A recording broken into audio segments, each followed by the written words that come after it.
Ар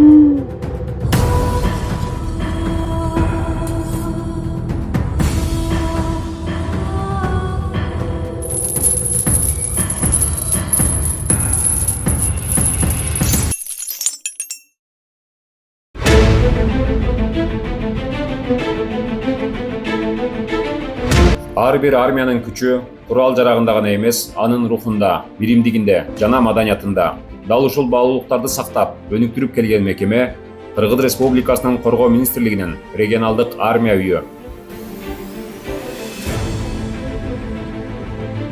Кыргыз Республикасынын куралдуу күчтөрү 1992 жылы түзүлгөндөн кийин аскер кызматчыларынын маданий эс алуусун уюштуруу, аларды патриоттук рухта тарбиялоо зарылчылыгы келип чыккан. Ушул максатта 1995 жылы Түштүк Батыш аймагында жайгашкан аскер бөлүктөрдө кызмат өтөгөн аскер кызматчылары үчүн Ош гарнизондук офицерлер үйү түзүлгөн. Ошол учурдан тарта бул мекеме жоокерлердин руханий борборуна айланып, концерттерди, маданий жана тарбиялык иш-чараларды үзгүлтүксүз өткөрүп келген. 1995-2003 жылдары мекемени подполковник Южбаев Сейит Капарович жетектеп, анын бекем пайдубалын түптөп, өнүгүү багытын аныктаган. 2003-2006 жылдары мекеме гарнизондук клуб макамында иш алып барып, жетекчиси прапорщик Курбантаев Каныбек Бекишевич болгон.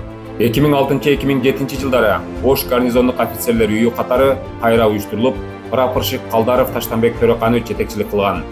2007-2008 жылдары мекемени подполковник Нурдинов Эргеш Жолболдуевич жетектеген. Андан кийинки жылдары да мекеме өз ишмердүүлүгүн үзгүлтүксүз улантып, 2008-2009 жылдары капитан Калиев, 2009-2010 жылдары подполковник Сарбанов Алмаз Мелисович, ал эми 2010-2017 жылдары подполковник Нурдинов Эргеш Жолболдуевич кайрадан жетекчилик кылып, мекеменин туруктуу өнүгүшүн камсыздаган.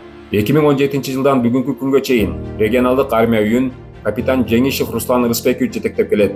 Анын жетекчилиги астында мекеменин ишмердүүлүгү заманбап талаптарга ылайык кеңейип, жаңы мазмунга ээ болду. 2023 жылы Кыргыз Республикасынын Коргоо министри генерал-майор Мукамбетов Руслан Мустафаевичтин демилгеси менен мекеме өз тарыхында өзгөчө макамга ээ болду. Эмчин гарнизондук офицерлер үйү. 3 гарнизонго тең барып жүрөсүңөр. Баткен гарнизонуна, Ош гарнизонуна, Жалал Абад гарнизонуна, ошондон тиешелүү тапшырмалар койдум. Кудай буюрса силердин кичине деңгээлериңерди көтөрүп, бул жерде региональный дом армия деп болсо эмчи болобуз. Ошо тиешелүү тапшырмалар койдум. Кудай буюрса жылдын айына чейин ошондон киргизип беребиз. Силердин кичине деңгээлериңерди көтөрүп, акча майына көтөрүп дегендей.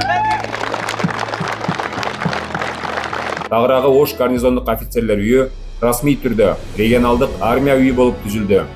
Бул өзгөрүү менен мекеменин карамагына 36-806 аскер бөлүгүнүн аскер оркестри өткөрүлүп, эстрадалык фольклордук ансамбль түзүлүп, штаттык мүмкүнчүлүктөр кеңейтилди.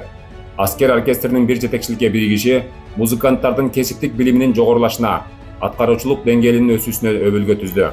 Бүгүн регионалдык армия үйүнүн аскер оркестри Түштүк аймагындагы күч түзүмдөрдүн иш-чараларына активдүү катышып, ант берүү аземдерин, салтанаттуу жүрүштөрдү жана расмий иш-чараларды жогорку деңгээлде музыкалык коштоо менен камсыздап келет.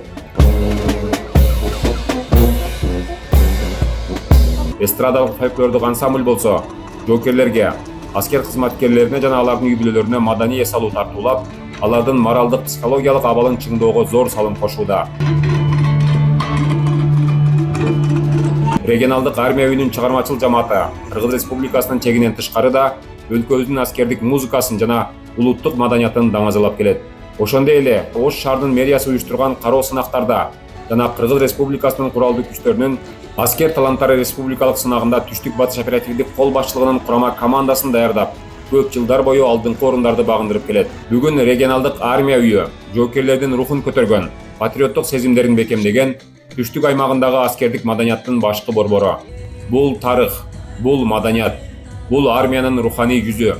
Регионалдык армия үйү өз ишмердүүлүгүндө бүгүнкү күндүн аскердик маданиятын байытып, эртеңки муунга улуу руханий мурас калтырууда.